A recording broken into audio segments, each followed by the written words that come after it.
et elle seule. Il affirme que le pays doit être prêt dans 3 ou 4 ans. C'est une erreur. Le pays est déjà prêt. Sa force de dissuasion est prête et de potentiels agresseurs ne doivent pas pouvoir en douter. Le général dit qu'il faudrait accepter le risque de perdre des enfants, de souffrir économiquement. C'est une erreur. La France n'acceptera pas la moindre forme d'agression et sa dissuasion est là pour le signifier.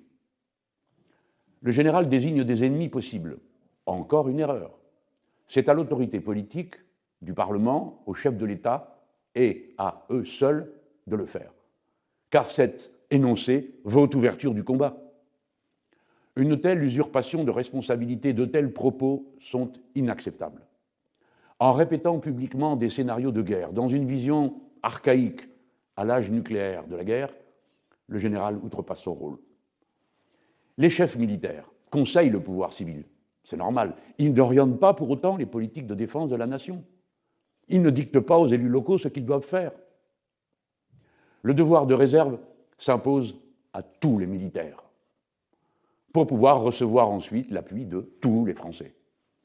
Ce devoir de réserve fait partie des servitudes d'un métier bien plus exigeant que beaucoup d'autres, nous le savons.